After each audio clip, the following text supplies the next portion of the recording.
Is the United States looking to gradually resume diplomatic talks with arch-rival Russia? Latest instances indicate just that. It is becoming evidently clear that the United States wants to juggle between its support for Ukraine and a newfound openness for closed-door talks with Russia. Top officials in Washington and Moscow have had a substantial number of talks in recent weeks, with Ukraine topping the meeting's agenda. But now, these hush-hush talks could take a formal shape, in a first since the war in Ukraine broke out. US State Department spokesperson Ned Price said on Tuesday that Russia and the US will meet in the near future to discuss resuming the New START nuclear arms control treaty.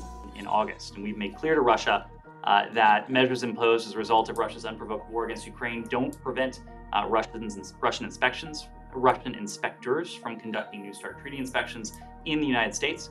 So we hope that the meeting of the BCC will allow us to continue with those inspections.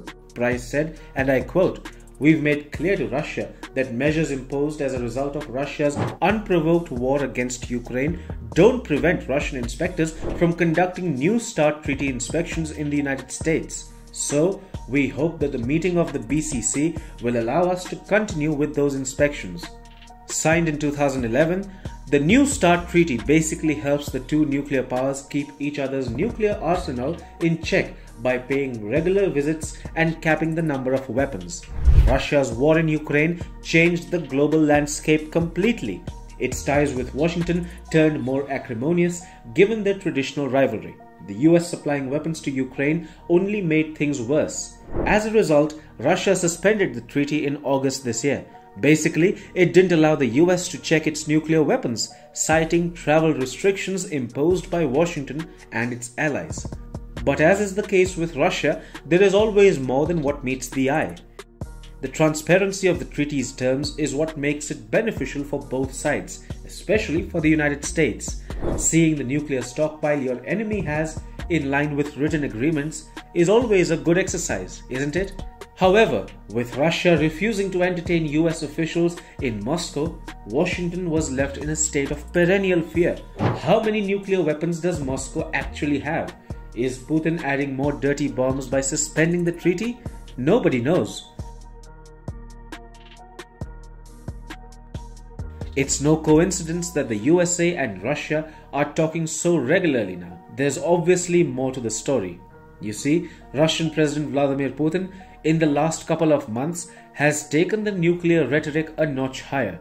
From Putin's not bluffing on the usage of nuclear weapons warning to the dirty bomb allegations, Russia wants the world to believe that a nuclear retaliation by Moscow as a result of Ukraine's provocation isn't a far-fetched fear. Push comes to shove, Putin will press the big red button on his desk. The US doesn't want to take that chance with Russia and has said all communication lines with Russia remain open. Several top US officials have been speaking to their Russian counterparts and close aides of Vladimir Putin. Because mind you, USA's involvement and support to Ukraine also increases the risk of a direct face-off with Russia. Secretary of Defense Lloyd Austin met with his Russian counterpart last month, opening communication lines and reiterating the US's commitment to Ukraine. Much information wasn't released by either party about the contents of the call. Then, The Guardian reported on Monday that US National Security Advisor Jake Sullivan met with close aides of Putin regarding the threat of a nuclear conflict. The White House remains tight-lipped on the details but has officially confirmed that it has conveyed its stance of dialing down tensions between the two warring nations. Several calls between the defense ministers of the two countries have also taken place in recent weeks.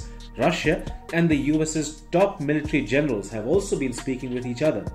A meeting to resume the New START treaty would clearly give out the signal that the US has, in a way, realized its mistake and that it is impossible to shun Russia off completely. Do you think these talks will yield